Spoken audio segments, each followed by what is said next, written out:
Topic है घन, जिसे कहा जाता है क्यूब।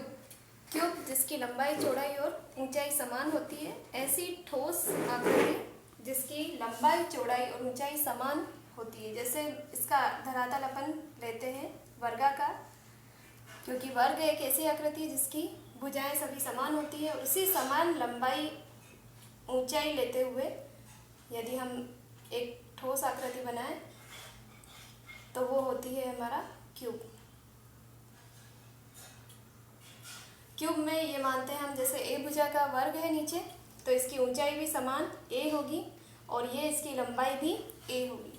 सभी चीज़ें समान होती हैं। अब इसका सबसे पहले हम सूत्र देखते हैं, घन का आयतन। घन का आयतन पहले भी आपको जैसे कि बताया है मेरे वीडियोस में। घन का आयतन, आयतन जिसमें क्षेत्रफल के साथ इसकी ऊंचाई भी ली जाती है। तो वर्ग का क्षेत्रफल देखते हैं, भुजा इंटू भुजा मतलब ए स्क्वायर। घन का आयतन है ये, ए इंटू ए, ये हो गया वर्ग का क्षेत्रफल। इसके साथ ही इसकी ऊंचाई का भी गुणा कर दिया जाए ए, तो ये हो जाता है घन का आयतन, जिसे ए क्यूब से प्रेजेंट किया जाता है, निरूपित किया जाता है। घन के आयतन के बाद हम दूसरा सूत्र देखते हैं, घन का वक्र पृष्ठीय क्षेत्रफल। वक्र पृष्ठीय क्षेत्रफल या इसे कहा जाता है घन का पार्श्व पृष्ठीय क्षेत्रफल।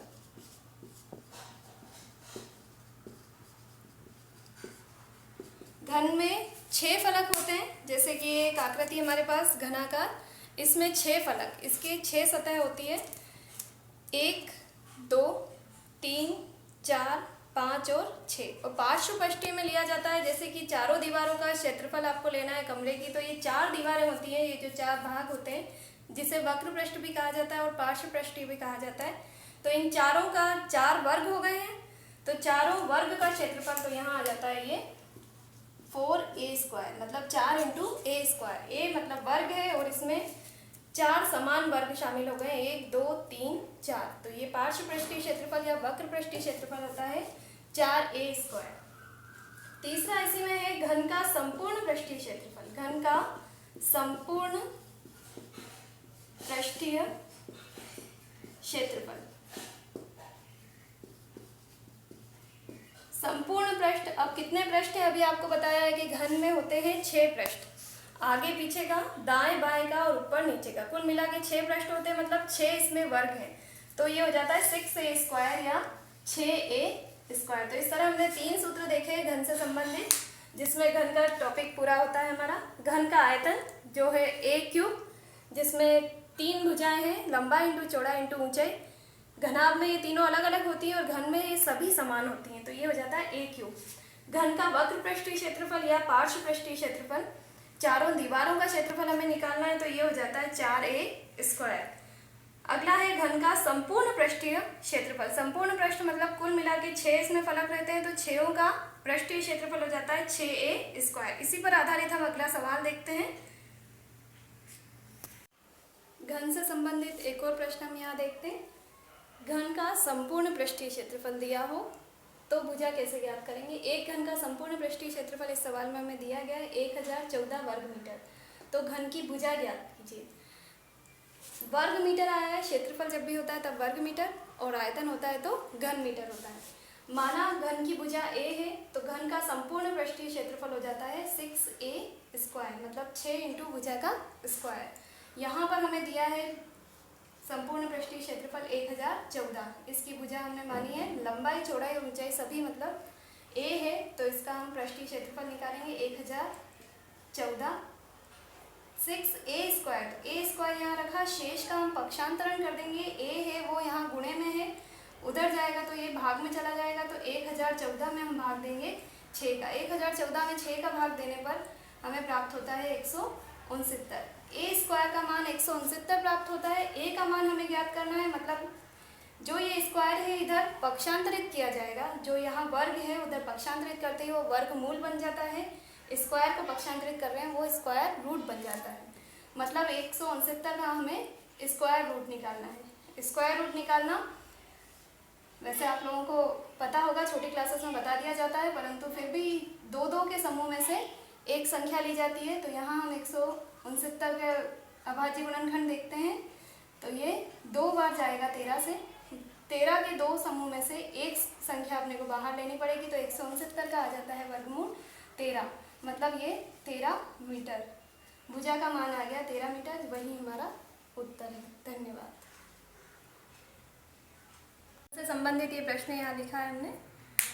एक घन का आयतन 512 घन मीटर है, तो उसकी भुजा ज्ञात कीजिए।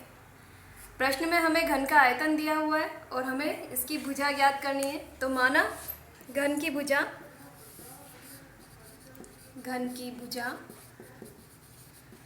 a मीटर है,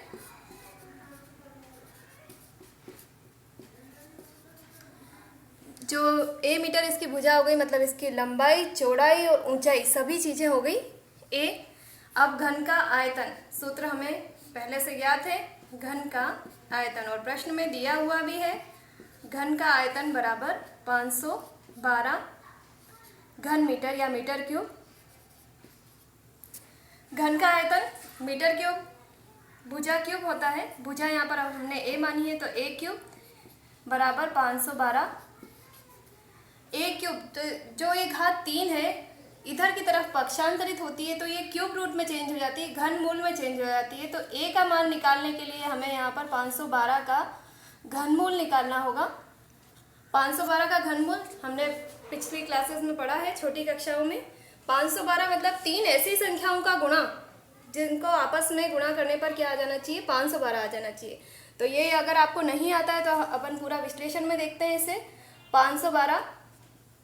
512 को सबसे पहले छोटी संख्या से भाजित करते हैं, 2 से भाग देते हैं, 2 दूनी 4, 1 बचा, 2 पंजे 10, 1 बचा, 2 छंग 12। फिर से 2 से भाजित किया, 2 एकम 2, 2 दूनी 4, 2 अट्ठे 16। फिर से 2 से भाग किया, 2 छंग 12, 2 चौक 8। पुनः 2 से, 2 तिया 6, 2 दूनी 4। फिर से 2 से भाग देंगे हम, तो यहाँ पर ये इस तरह से चलता जाएगा, 2 अट्ठे 16, 2 चौक 8। इस प्रकार हम देखते हैं इसके अभाज्य गुणनखंड करने पर 3 घनमूल में, मतलब 3 संख्याओं में से एक संख्या लेनी पड़ती है, 3 संख्याओं का समूह बनाना रहता है। तो यहाँ देखते हैं हम 2 बार 3 के 2 के 3 ग्रुप बन रहे हैं, 1, 2 और 3, मतलब इसका घनमूल जो अपन लेंगे 512 में, तो एक बार तो 2 इस ग्रुप में से आएगा, सेकंड ग्रुप में से एक बार 2 वापस लिखा जाएगा, और थर्ड ग्रुप में से भी एक बार 2 वापस लिखा जाएगा। तो ये हो जाएगा 8, मतलब इसकी भुजा जो आई है 512, जिस घन का आयतन था उसकी भुजा आई है 8 मीटर। यही हमारा उत्तर है। धन्यवाद।